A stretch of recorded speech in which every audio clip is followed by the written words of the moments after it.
So I'm going to talk a little bit about does your worldview impact your emotional health? And there's a lot of ways of thinking about that. But I'm going to start by telling you that my grandfather was born poor. He grew up in an area of Texas, the very northern part of Texas, which is called the Texas Panhandle. And it's an area that's full of desert. It's an area where cowboys lived, lots of cattle and so forth. And my grandfather lived there with his 4 other brothers and sister. And he lived with my 2 great-grandparents. Now, my great-grandmother was a very religious woman, kind of like a Bible thumper in a way, deeply religious. My great-grandfather was not happy with this life in this place with this family.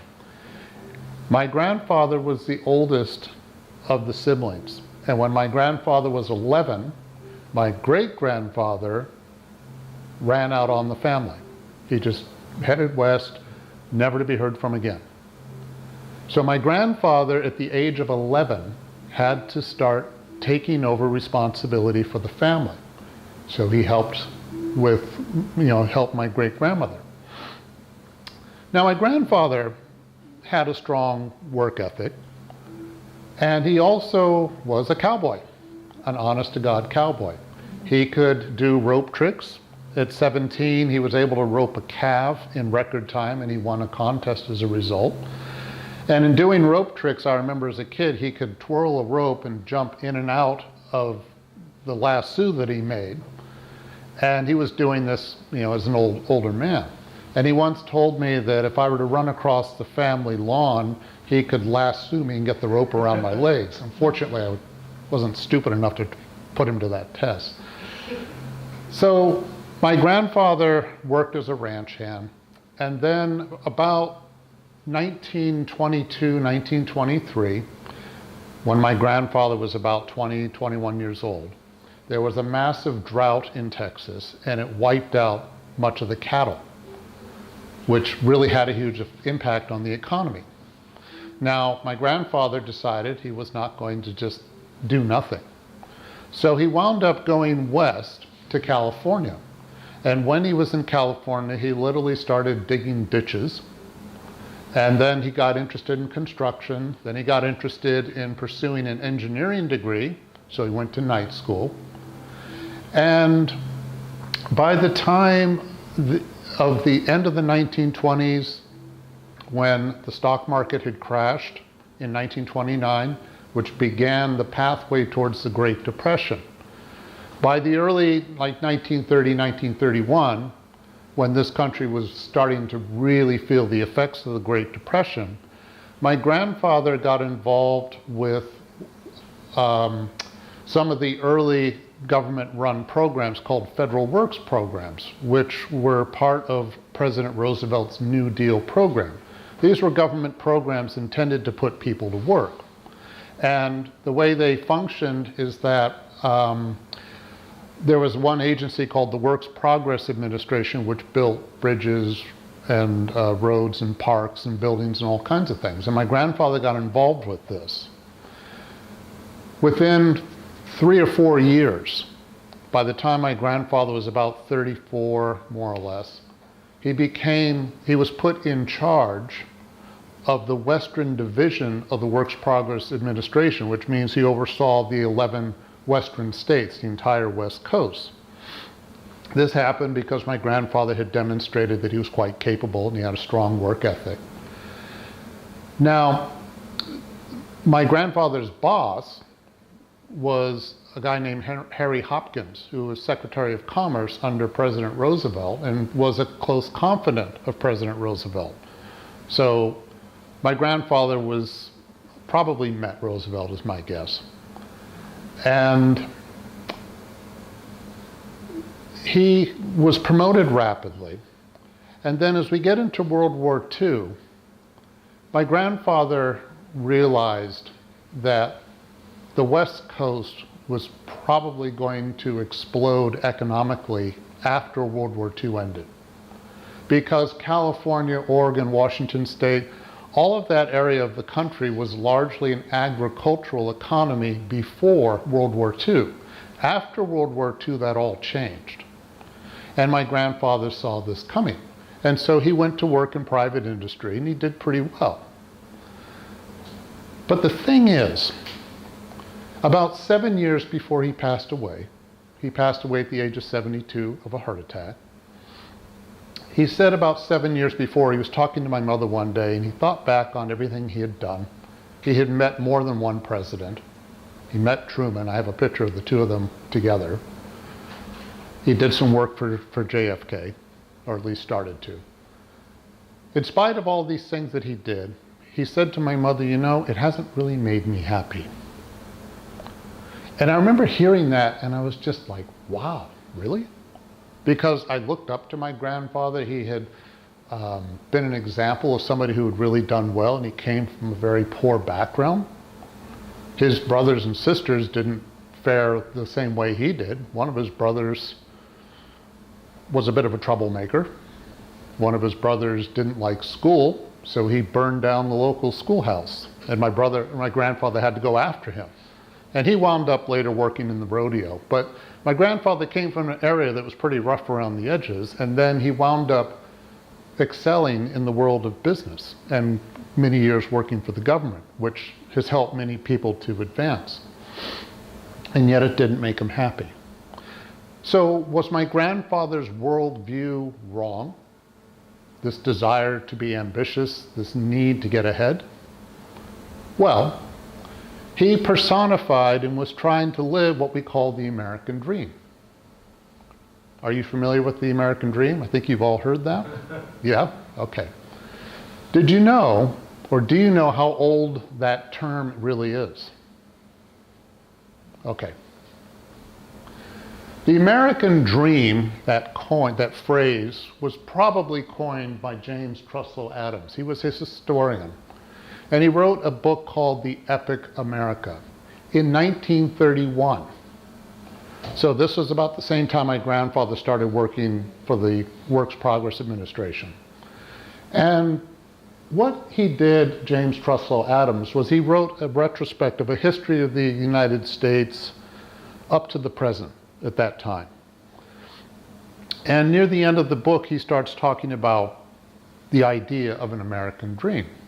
And what he says is that the American dream is a dream in which life should be fuller and richer for everybody, and it should be opened, opportunity should be open to anyone according to their abilities. He touched upon the Declaration of Independence. The Declaration of Independence, our founding fathers, in creating the Declaration of Independence, were creating a blueprint for the American dream. The Declaration of Independence says life, liberty, and the pursuit of happiness. And so this was the time of the Age of Enlightenment. Just again, I'm going to do a bit of history tonight, so you have to, I hope you don't mind too much. But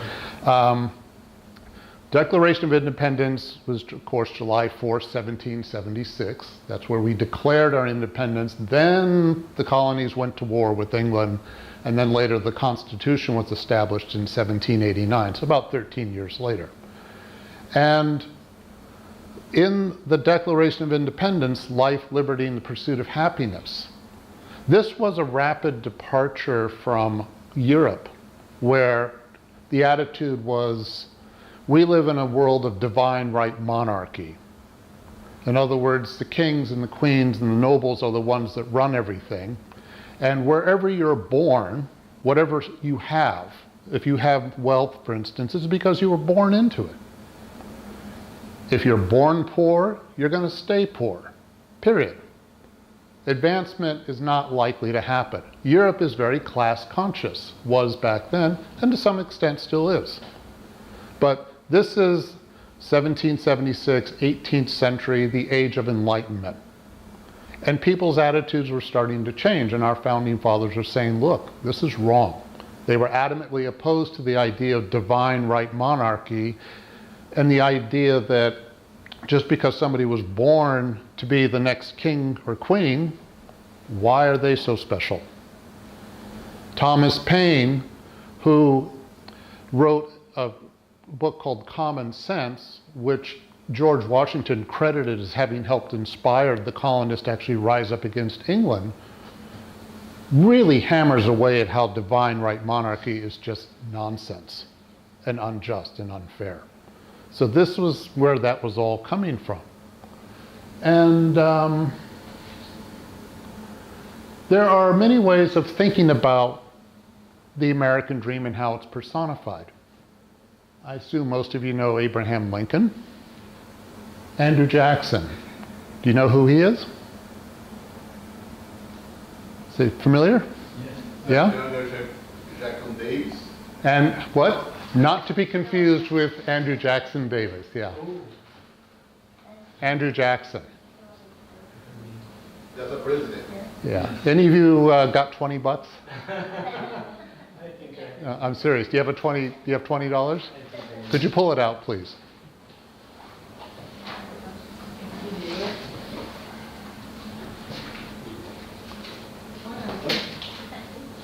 Okay, take a look at that bill and show it to others around you. Oh, no, I'm sorry. Okay, okay, that's all right. Ah, there you go. Oh, look, there he is. Lo and behold. Why is he up here? Well, Andrew Jackson was our 7th president. He started from fairly simple means. He became a general. And one of the reasons he distinguished himself in American history is because he won the decisive victory in the War of 1812. In the War of 1812, England tried to take the colonies back. And Andrew Jackson very much personified this idea of the American dream because he came from a simple background and yet he became a president, a historic figure. He kind of personified self-realization, the ability to fulfill one's fullest potential. And that doesn't mean he was perfect. Andrew Jackson wiped out quite a few Indians in the Southwest. And so he's a controversial figure for that reason. But he nevertheless personified this ability to advance.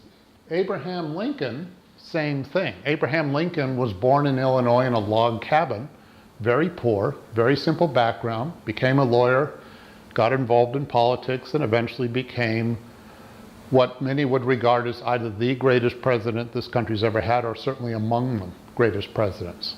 Because Lincoln presided over the Civil War when he was in office. And the Civil War, which happened in 1860 up to about 1864, 65, was about a lot of things. But it's wrong to say the Civil War was about trying to end slavery. That became a consequence of it. Lincoln was not crazy about slavery. In fact, he was opposed to it. But the real reason the Civil War was fought was to try to keep the country unified because the southern states were trying to separate from the north. Even so, Lincoln said this about slavery, and he referenced it in the Declaration of Independence. This is from another book, a history book called The American Dream by Jim Cullen. And what Lincoln said is that the Declaration's intentions were to try to stop people from turning a country into a despotic nation. And so he was emphasizing that slavery is wrong because the Declaration was a blueprint, as I mentioned before, in which it's open for all people to advance. That was the idea, at least in terms of the ideals. Jim Cullen points out that Lincoln believed in what's called the good life. Lincoln believed that we should enjoy the fruits of our own labors. Well, if one is a slave, one is obviously not going to do that, and this is totally against what this country stands for. And so that's what Lincoln finally emphasized. So, yes, his legacy was to result in the ending of slavery. Yes, he was more trying to keep the United States together. Yes, he was opposed to slavery, but at the same time, you know, he wasn't a man free of faults. He did not think that whites and African Americans were equal. He really didn't. But he didn't think slavery was justified either. And what Jim Colin points out in The American Dream is that Lincoln emphasized that if the society functions in such a way that it actually helps us, then we should do something to give back to society, and that is important. In talking about the American Dream, James Truslow Adams, in writing the epic America, points out, look, when we think about the American Dream, it's not just having material stuff, motor cars and things like that. That it's really a dream about social order. It is a society in which men and women all have an opportunity to advance, you know, based upon their capabilities, and that people should be given an opportunity to advance. And it doesn't matter where somebody comes from. I've heard it once, what was the movie? You remember the comic movie, the cartoon movie Ratatouille? Did you see that? Okay. I mentioned that quickly because the critic, in praising Ratatouille's efforts to cook really well, says not everyone can be an artist, but it's true that an artist can come from anywhere. So it doesn't matter what one's background is. And again, this is a big departure from, say, traditional divine right monarchy in Europe and elsewhere, where, you know, you're born in a certain class and that's where you're going to stay. America was always trying to emphasize that there are always opportunities. And there are lots of ways of thinking about examples of people who have fulfilled the American dream. I could cite many examples of different kinds of individuals, but I happen to put these up here. Mary Barra, oh, my typo didn't fix it. Mary Barra, you may not have heard of her, but she's the current CEO of General Motors. And Indra Nooyi is the current CEO of Pepsi. These are two women who are now among the more powerful people in the world of business. 20 years ago, would a woman be a CEO of companies like that? These are among the biggest companies in the world. Probably not. So one way of looking at the American dream is that the advances women have made so far. Now, there's a long ways to go, but nevertheless, things have changed a lot now than the way they were even one generation before. And you think about the totality of history as just a tiny moment. These are individuals who have obviously really excelled and have had profound effects on our society. You certainly know about Steve Jobs and Bill Gates, Apple Computer and Microsoft, had an enormous impact on our society. Henry Ford. Henry Ford did not invent the automobile, and he did not invent mass production. But Henry Ford elevated mass production and mass producing the automobile, Ford Motor Company, to a level that transformed this country. And this really revved up in the 1920s. World War I ended in 1918. So before World War I and even during World War I, having a car was a big luxury. Well, during the 1920s, Ford developed ways to mass produce cars, so they were becoming more available to more people. And all of this was part of a trend, one example really, of which luxury or a higher standard of living was getting more available to more people because mass production was developing in all kinds of ways. So after the development of the automobile in the 1920s, highways began to spread all over this country. So it obviously had a huge impact, for better or worse, but had a really huge and transformative impact on this country and beyond this country. Now, as I mentioned before, these are people, I could have cited different aspects of the American dream. These are all people who have been highly successful. That doesn't mean they're saints. Jeff Bezos, founder of Amazon, has been accused of being very monopolistic. Probably not a very easy person to work for. Henry Ford, unfortunately, has been accused of anti-Semitism. And yet, these people accomplished great things. I also should mention that my grandfather met Henry Ford back in the 1930s. And in describing that experience, the thing my grandfather zeroed in on was that he went to Henry Ford's office and he saw a plaque which said, "If you think, you can." And that was it. And that just blew my grandfather away, because this was a worldview in which if you have an idea for how to make something possible, you can do it.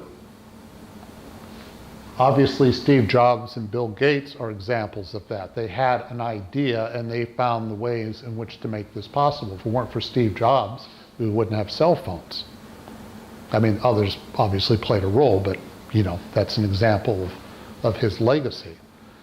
And obviously Mark Zuckerberg transformed the way we communicate by creating Facebook. So these are all people who had an idea. Again, they weren't the only ones, but they were the ones that took the reins and really went with it. And it's one way of thinking about the American dream.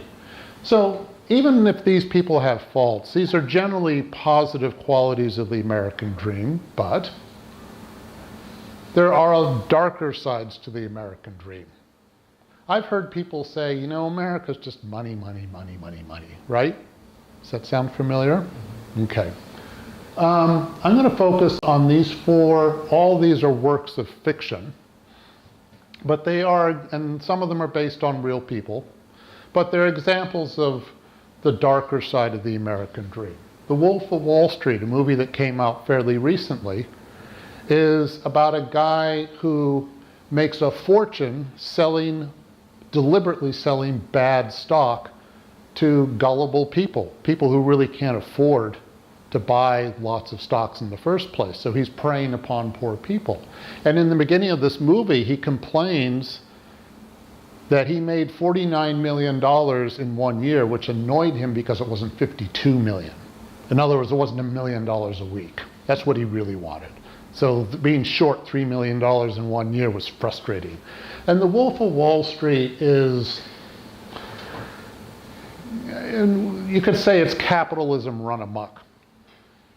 The protagonist of Wolf of Wall Street and all of his buddies who are, you know, in this company can't party enough, can't do enough drugs, can't sleep with enough women, etc., etc. And they are living entirely for themselves. It is about grabbing as much money as they possibly can, way more than they possibly know what to do with. And he's a very charismatic guy. He's a very powerful salesman.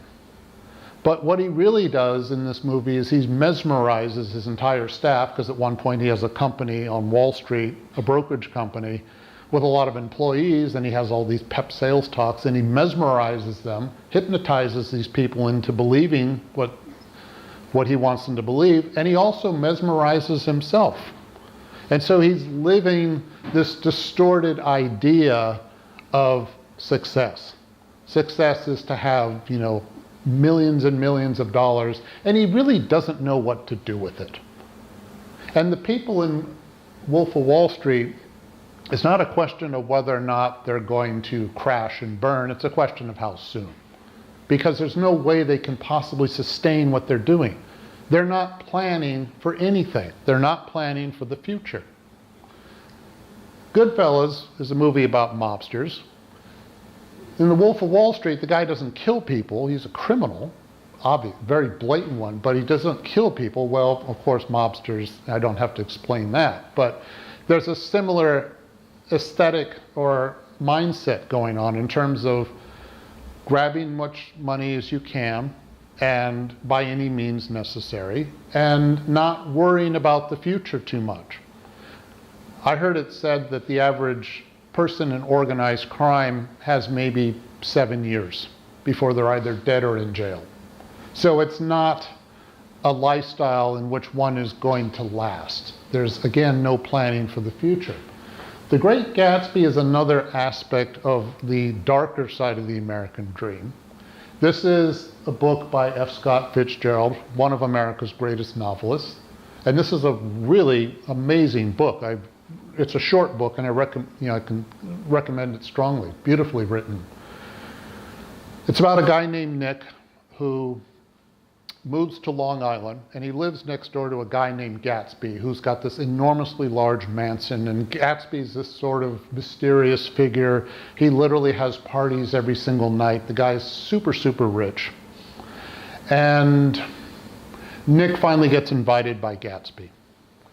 And what we find out is that, and Nick is a guy of much simpler means, we find out that Gatsby, there's allegations that he's a bootlegger.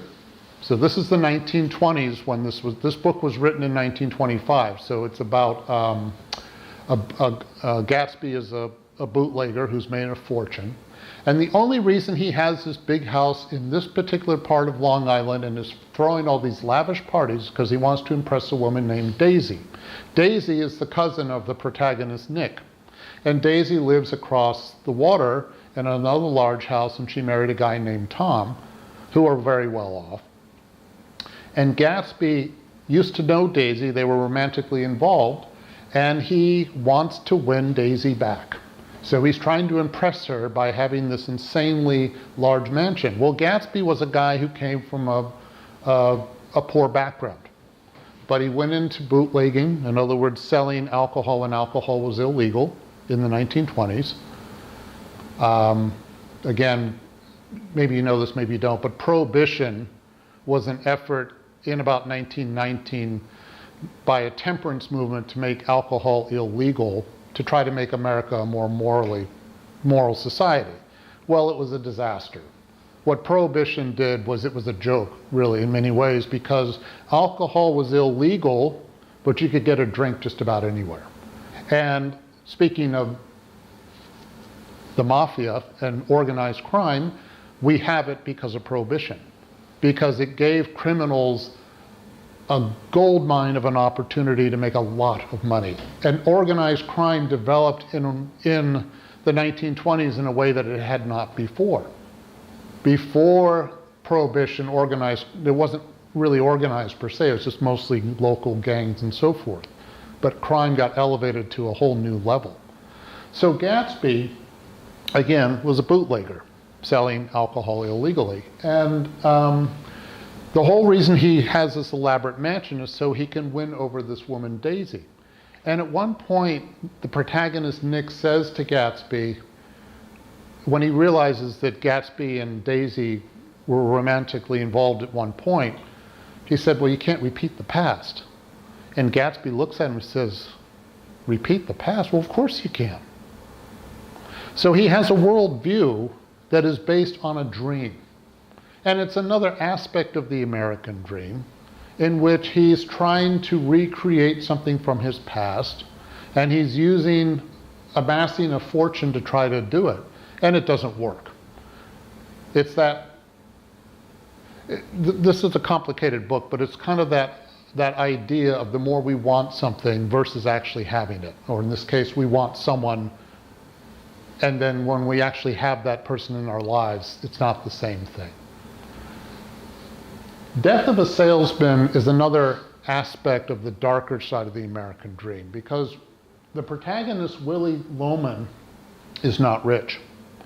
He is a salesman, he's got a family, 2 sons, a wife, and he can barely get by. And he's near the end of his career. He's getting too old to be a salesman. He's a door-to-door salesman.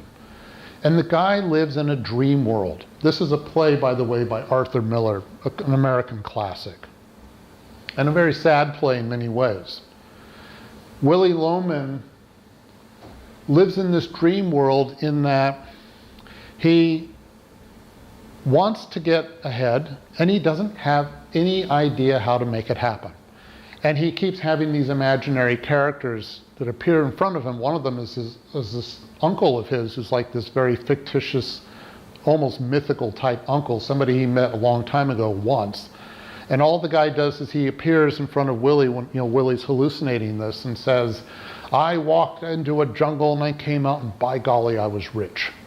And Willie goes, but how did you do it? And of course he can't, he's talking to an illusion, so he doesn't get an answer for that. So, in a tragic way, Death of a Salesman is another aspect of the darker side of the American dream, in that his entire self-worth, his worldview, is based upon having something he can't get, which is material success, wealth, and so forth. The others in this story, in these 4 stories, all have a lot of wealth, or some at least. But Willie Loman cannot complete a task. He's a dreamer. So he's not able to actually fulfill. Many people who personify the American dream are people who know how to complete a task. And they have an idea and they work hard enough and figure out ways to make it work. And they also can handle disappointment and setbacks and all the difficulties that one can encounter. In other words, they're willing to learn. But all of the protagonists, or the main characters, Gatsby's not the protagonist because it's not told through his point of view, but he's one of the main characters in the book. These are all individuals who are primarily either self-indulgent, they don't plan for the future, or they cannot complete a task, and so forth. And they also, their worldview is that money and power and success, materialism, is what matters. James Truslow Adams, in coining the term the American dream in 1931, after the 1920s and the extravagance of the 1920s was resulting in the Great Depression, he was looking back at where we were at this point and where this country was at this point. And he goes on to say, look, money making and material improvements, okay, it's part of why people come here. It's part of the American dream. But these are becoming goals unto themselves. And so one of the reasons James Truslow Adams wrote this book, The American Epic, is because he was getting worried. He was kind of looking at where this country was at this point and feeling like we had kind of lost some of our priorities. Because he points out that the original American dream had always been about quality and spiritual values. In other words, self-fulfillment, self-realization. James Truslow Adams was looking at the 1920s, and what he was seeing was there was more of an emphasis of personality over character. Personality would be like an early movie star of the 1920s was Mary Pickford, who was married to Douglas Fairbanks, and they were a glamorous couple, and they lived in a beautiful home, and they had nice dinners every night with interesting guests, people like various movie stars and eminent people who are well known. And Albert Einstein, for instance, was a guest apparently one night at the Pickfords, and Douglas Fairbanks. And individuals like that were sort of revered because of their personalities, not necessarily because of they had accomplished something that really had an impact on society. And James Truslow Adams and the other book I mentioned by Jim Cullen, The American Dream, kind of began to say there was a shift going on. And James Truslow Adams is saying that there's a little too much emphasis these days on the pursuit of wealth. The other thing that bothered him was that inequality was increasing, much more so by the end of the 1920s than it had, say, during the time of our founding fathers. And of course, the country had changed a lot. After the Civil War, the Industrial Revolution in this country really revved up, and so a lot of things were changing. As I mentioned before, a higher standard of living was getting produced on a massive scale. Sears Roebuck, for instance, the Sears company came in around the 1890s or so, and suddenly all these goods became available to people that weren't before. And so this was having an effect. And James Trustwell Adams was saying, look, there's more to the American dream than just this stuff. And he goes on to say that, of course, people came here because they wanted a better life. They wanted a better standard of life. There's nothing, that's understandable. Remember, there was a massive wave of immigration in this country right up until the time of World War II, or World War I, which ended in 1918. And he's saying, though, but that's not all there is. He's worried that in our struggle to make a living, we've kind of neglected or forgotten what it means to live in the first place. My grandfather, as I mentioned, did pretty well.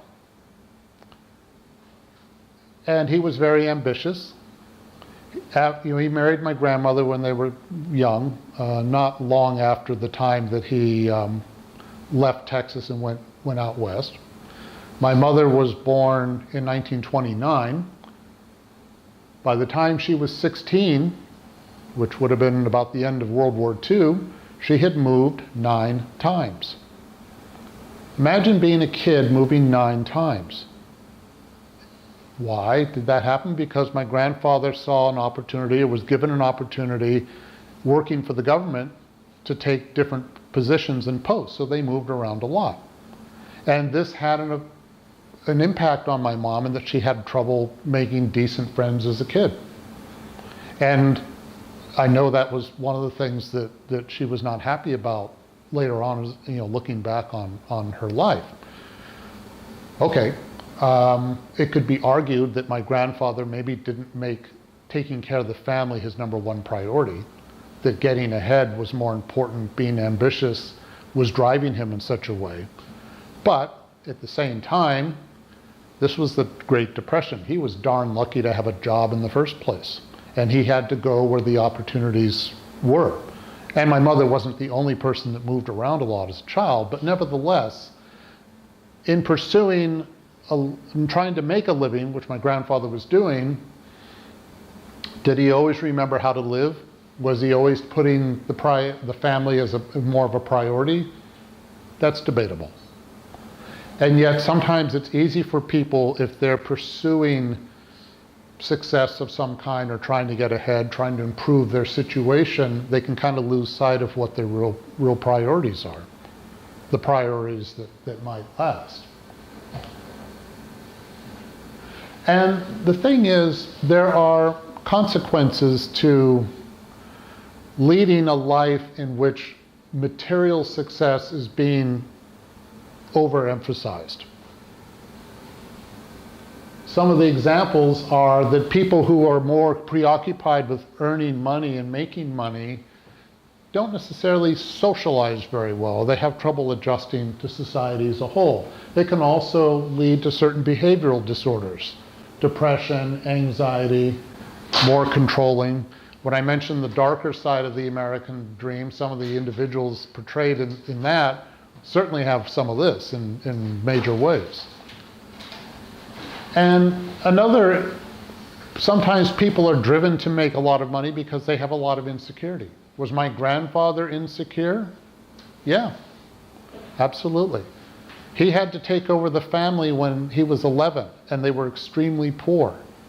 And so he was trying to get out of that any way he could. So I think that must have haunted him enormously. So his worldview was all about trying to get out of poverty. Nothing wrong with that per se, but nevertheless, to what degree? Was that the only thing my grandfather cared about? No. But it certainly played a big role in his life.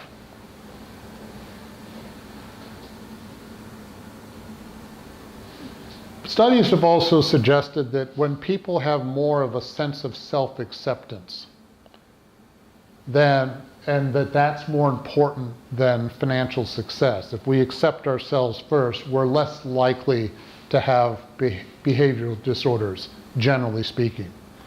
So I've been talking about this worldview about material success, fulfilling the American dream, Often the American dream can be a little too much emphasis on material gain, but there's also the American dream of fulfilling one's inner potential. And there are lots of ways to do that. And one way, of course, is Spiritism. In coining the term Spiritism, Kardec mentions in the introduction of the Spirits book, he says, spiritualism is an attempt to reject this worldview that the only thing that matters is our material existence, and that's the sum total of our existence. But people who are spiritualists don't necessarily believe in the world of spirits. So Kardec coined the term Spiritism as a way to distinguish it from spiritualism, because as you know, Spiritism focuses a lot more on the spirit world, certainly believes in the existence of spirits. And Spiritism is an effort to map out part of what the spirit world is and how it functions. And among several things, it mentions some of the laws that govern the state of our existence. And question 132 in the Spirits book points out that spirits have to assume physical bodies in order to be in harmony with the material state of each world. And through that is the way that we're able to carry out missions that have been appointed to spirits by God. And through these missions, they're able to contribute to the general well-being of society. And this is, again, kind of similar to what the ideals of the American dream try to stress.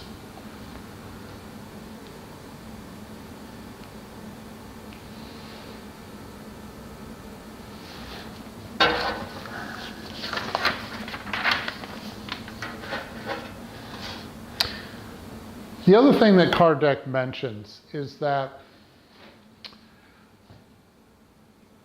in thinking about the soul, we have the vital soul, the intellectual soul, and the spiritual soul. And the vital soul is just plants, animals, anything that lives. The intellectual soul would be humans and animals. But then the Spirits book emphasizes that we human beings are in a unique place because we have a spiritual soul. A spiritual soul means that we have the capacity to advance. We have the capacity to think about free will.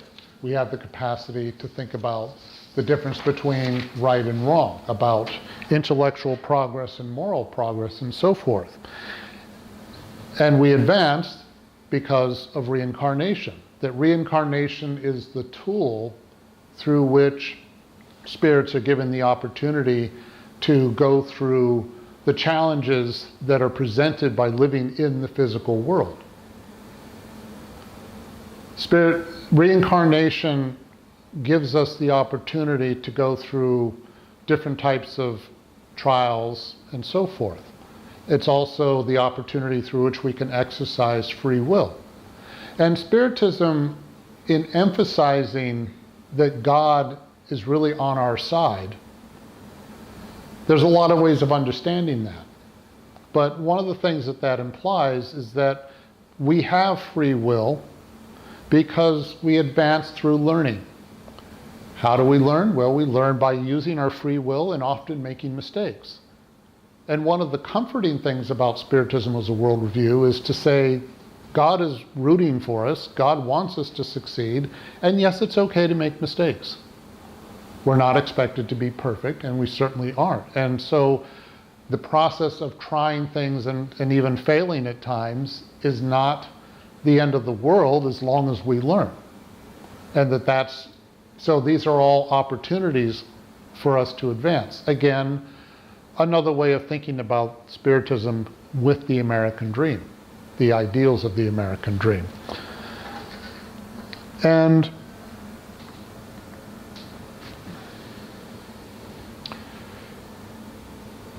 part of reincarnation is to help us learn how to deal with the physical world and how to be more in harmony with the physical world, which is not an easy thing to do.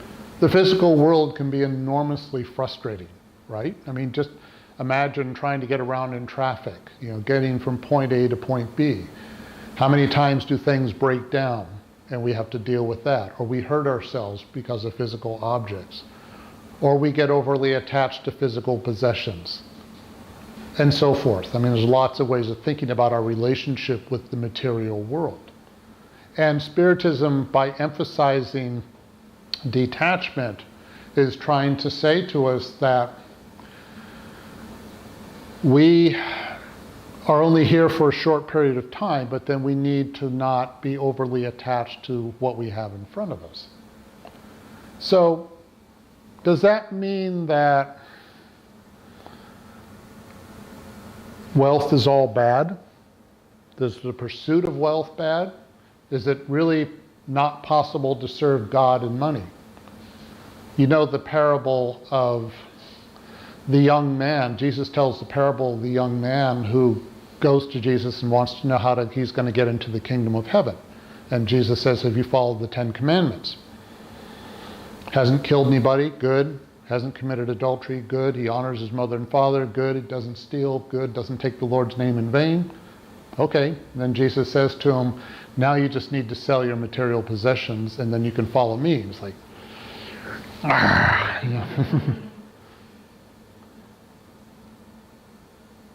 So what does that mean though? That parable implies, well, you have to sell your material possessions. But is that what that really means? What does it really mean that you can't serve both God and money? Well, Kardec talks about this in the Gospel. He talks about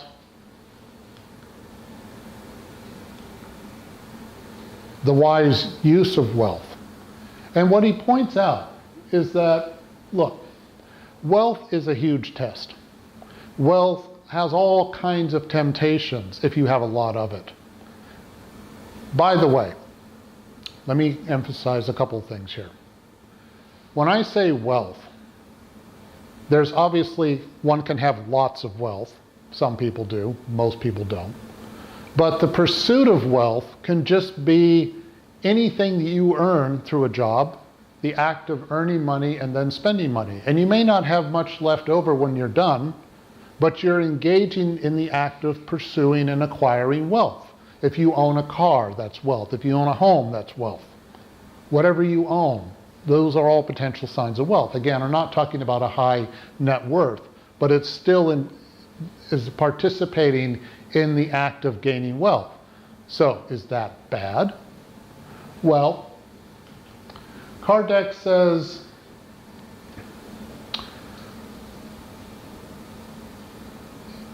if we were to abolish wealth, wealth is difficult because it has a lot of temptations with it. But at the same time, it's not an impossible obstacle to salvation, because one might think on the surface that having wealth or even trying to pursue wealth is going to inhibit our spiritual progress. But what Kardec says is that wealth is a tool and it's temporary. And he goes on to say in the Gospel according to Spiritism that if we were to take these words literally, that wealth is bad, you can't serve both God and money and so forth, then you would have to say, well, work is bad, because work is the means through which we accumulate wealth. But if we're saying work is bad, then through work is how we learn, it's how we advance. So to say work is bad is silly. And furthermore, we wouldn't progress, we wouldn't advance at all if we were to do away with work, because you can't work because you'd be accumulating wealth, and wealth is bad. It's going to corrupt everybody, right? But what Kardec says is that that doesn't make any sense. So what he goes on to say is that if we were to abolish work, we would never advance and we would live in this perpetual primitive state. It's like we would never get out of living out of caves. We'd be living in huts for the rest of our lives. And we would be retarding our own spiritual growth. So what he talks about is the wise use of wealth. And he emphasizes that wealth is a tool. It is a means through which we learn. Yes, there are huge tests with wealth. Yes, it's very tempting to be self-indulgent if one has money. And, you know, if you can afford to eat whatever you want and buy whatever you want and so forth, those are big temptations. But what Kardec is saying is there are also productive uses of wealth. In talking about the American dream and people that I've met, some of the people I've mentioned, they put wealth to productive use. Are they total saints? No. But they nevertheless were investing for the future. They were creating something that might put other people to work and might actually help benefit society in some way. And in order to participate in the wise use of wealth, you don't have to be a multimillionaire, and you don't have to have the kind of mega success that certain people have had. But you can see money as something temporary. And in terms of dealing with the physical world, it is more about our ability to know when it's time to let something go. So much of Spiritism emphasizes the need to let go. By detachment, it doesn't mean you're indifferent, but it doesn't mean you're so overly attached either in a way that's causing problems for you. Because if we're overly attached to things, it can lead to our unhappiness. And wealth is the same way. So gifts from God, like wealth, the things that we have in this physical world, are temporary. And we all know this, right? This is so much of what Spiritism emphasizes. So you have it for a while, you make use of it. Hopefully you can appreciate it. But then when it's time to move on, it's time to move on. Kardec also points out that if wealth were the root of all evil, and we should abolish the pursuit of wealth, and we would have to abolish work. Well, I mentioned before that that would retard society's progress. And he says this goes against the law of progress. What is the law of progress? Well, the law of progress says, among other things, that we only go forward, we don't go backward. That humanity will progress one way or another. And we're not born perfect, we're not expected to be perfect, but we nevertheless have the capacity to advance. In talking about the vital soul, intellectual soul, and spiritual soul, this very much plays into that. We human beings are unique by having a spiritual soul, that we also have the capacity to advance and use our free will and make mistakes and so forth. And that this all contributes to the law of progress. But the thing is, the law of progress is often a relationship between intellectual progress and moral progress. And a lot of times people advance first with intellectual progress, and their moral progress lags behind. And this can cause big problems for society when too many people have maybe a lot of intellectual progress, but their moral progress is not more in harmony with their intellectual progress. But it's also normal that intellectual progress would happen first. And that someone can make great advances that really elevate society and have all kinds of consequences, but they don't necessarily have the morality to know how to handle it, or their moral priorities have not necessarily caught up with the advancements that are made. And yet, this has to happen over time. Kardec also says that in terms of the biggest obstacles to progress, it would be pride and selfishness. The law of progress emphasizes that we all have the same opportunity to advance. Again, you could compare this to the American dream. Everyone has the same opportunity to advance. Not everyone's going to advance at the same rate. Are we all advancing at the same rate? Are we all equal in that way? No, of course not.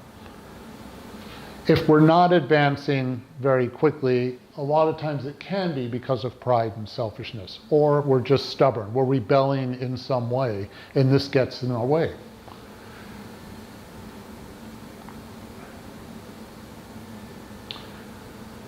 And sometimes pride and selfishness can get magnified by an overemphasis of wealth. Again, if one's worldview is very much about accumulating large amounts of wealth and that defines one's self-worth, well, that can be an example of, say, pride that's overblown. I would look at it as pride that's sort of out of alignment. It's overemphasized. If it's part of someone's personality and it's overemphasized, then it is, spiritually speaking, out of alignment. And just to emphasize this, in English at least, pride has a few different meanings. There's the positive aspect of pride, meaning self-esteem, that we actually are proud of our accomplishments, which is fine. We need to have self-esteem in order to function. But then there's pride, as is often referred to in religion and is certainly mentioned in Spiritism, where one becomes arrogant, one refuses to listen to people, one is not willing to look at oneself. And Spiritism, of course, emphasizes that we're here to know ourselves, know thyself, right? So in order to know thyself, you have to be able to overcome pride and stubbornness and look at our own faults and then go, okay, what do I need to do to change? Can I change? Kardec also emphasizes in question 799, the spirits do in the spirits book, they say that progress will occur by destroying materialism, and points out that materialism is one of the plagues of society, and that making people understand where their interests lie, destroying materialism on the face of it might seem a little heavy. Destroying materialism. Well, what does that mean? I think it really means what I said before about not being overly attached to things, kind of seeing what we have in this world, certainly temporary, but more importantly, just as a tool. Something we can appreciate, we don't have to be ashamed of it, but we have to put it in its proper perspective. And if our worldview is to be overly attached to material things because we have a lot of anxiety or insecurity, or we're afraid of losing control, because the desire to accumulate lots of wealth is often rooted in this desire to have control over something. But if we can learn a healthy level of detachment and we put material progress and so forth in its perspective, then it doesn't have such an adverse control over our life, and it doesn't have an effect. It doesn't have an effect on us that can lead us to more unhappiness. But also Spiritism, among other things, Spiritism strongly emphasizes that there is a future life, that everything that we're living through now is just one moment, and Spiritism encourages us to plan for the future. And again, that I think is compatible with the more positive aspects of the American dream in terms of trying to improve oneself, but also in working on the here and now and working on our progress now. We're planning for the future. We're planting seeds for the future. And as you all know, Spiritism strongly emphasizes this. So, in terms of the future, what's going to happen to this country? You think about where we are now. I've mentioned James Truslow Adams, who coined the term the American dream. And as I mentioned before, he was worried a great deal about the growing inequality which was happening in the 1920s. He saw a little too much emphasis on materialism. He actually said that his idea of the American dream is things like the Library of Congress. The Library of Congress is in Washington, D.C., and it's where a wealth of information is stored. And what his point was in talking about the Library of Congress is that anybody can go there and learn all kinds of stuff. That's more the spirit of the American dream.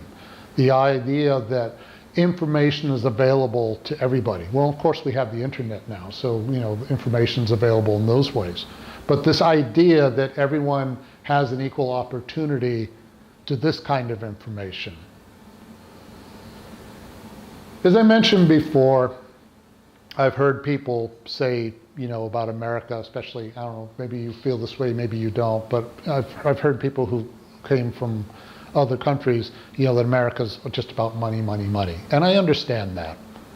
And I think the historian James Truslow Adams, if he looks at today's world and the extent to which corporations have so much control over our life, in many ways, he would probably be pretty horrified. Because he was seeing emerging or rising corporate control back in the 1920s, and he wasn't crazy about that. But there are some ways of thinking about the health of a nation. And the Spirits book in question 788 and 793, the Spirits say that if their laws are more selfish and they're more opposed to progress, then they may get away with that for a while, but it's not going to last. Because I'm talking about a more despotic nation, one that's more authoritarian. It takes more energy to have an authoritarian system in place, because you have to watch everybody, you have to control what they're doing, you have to limit access to information and so forth. And this can last for a while, perhaps a few decades, but eventually it expends energy in a way that is not self-sustaining. And that's part of what this is getting at. It's saying that when nations, because light will eventually kill darkness, and charity will kill selfishness. That's what the Spirits book says. So yes, you can have people who are unjust leaders, who are authoritarian and so forth, but one way or another, they are not going to be able to live, they won't be able to carry on what they're doing indefinitely. Eventually, it's going to disappear. Because light and light of progress, light of love, and so forth is a more natural state of things. When I talked about the Declaration of Independence, the Declaration of Independence stressed that the idea of life, liberty, the pursuit of happiness, this is natural. It's not just a utopian ideal. I mean, it can be, and you can understand why people feel that way, but in many ways they were emphasizing that this is a natural state of things. Slavery was abnormal because it's based upon an unjust system that requires a lot of control.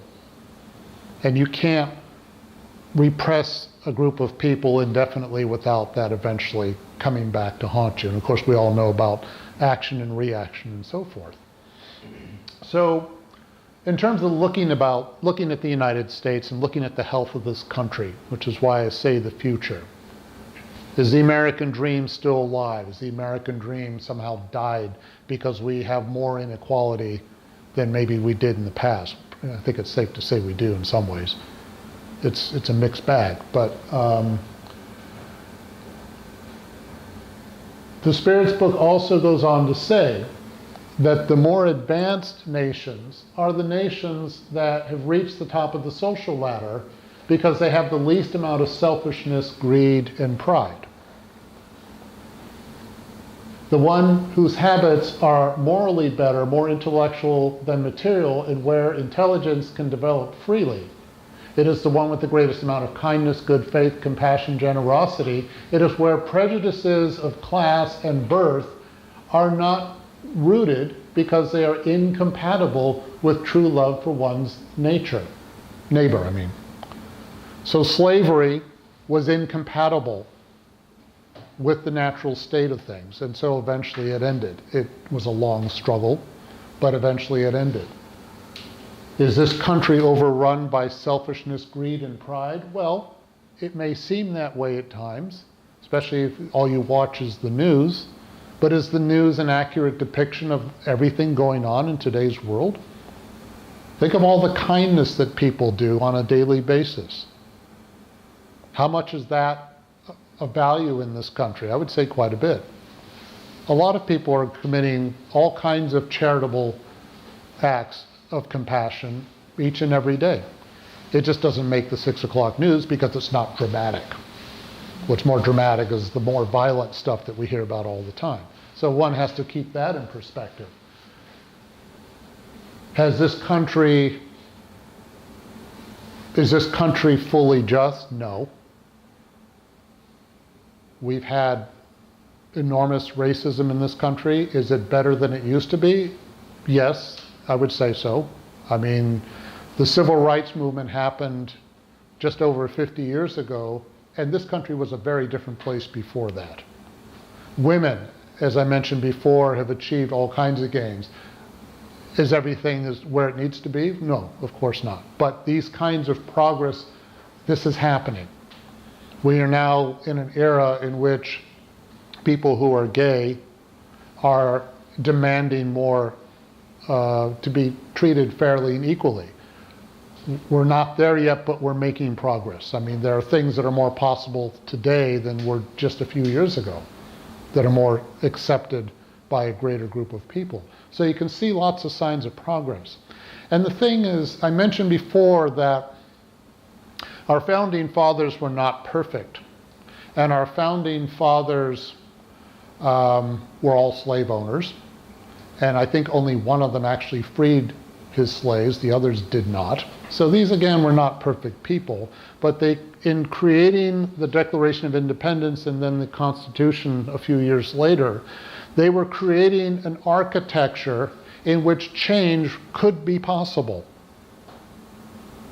And this is extremely important in understanding how this country developed. No, things were not perfect back in the time of our founding fathers. Obviously not. Things are not perfect now. But there's an architecture in place in which it is possible to keep making improvements. It can be a slow, laborious process. There are obviously people that try to move it in a more negative direction.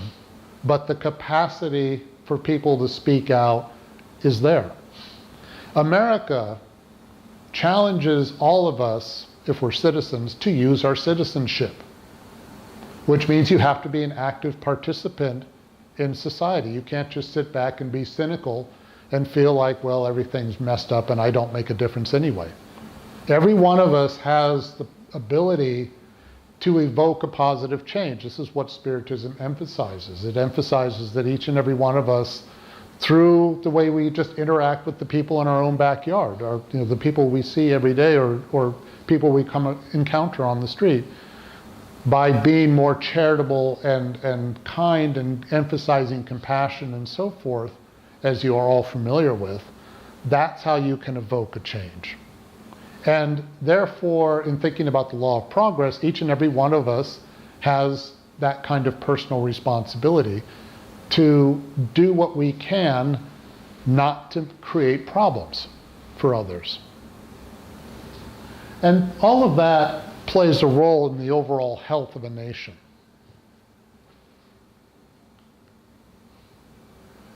A lot of this implies that our thoughts do matter in thinking about a worldview, our world outlook. In the Andre Louis book, The Messengers, Andre's spirit mentor, Aniceto, says this, which I like this quote. He says, "Each one of us carries throughout our lives our inner archives of all we thought, said, and did, while those who live to do evil carry within them the hell they created for themselves." Whoops, come back.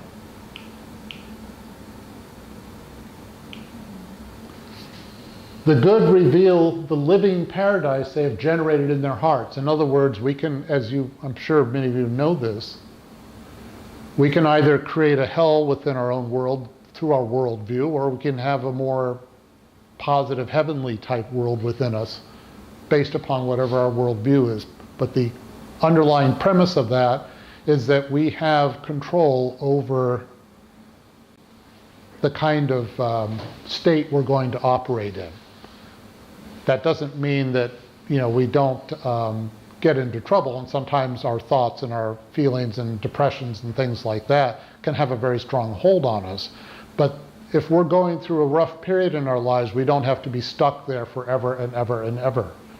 That is the exact opposite of what Spiritism says.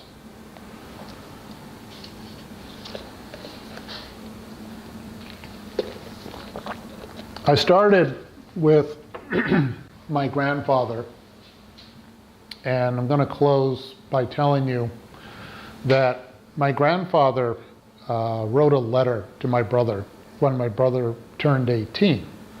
And this was about 2 years before my grandfather passed.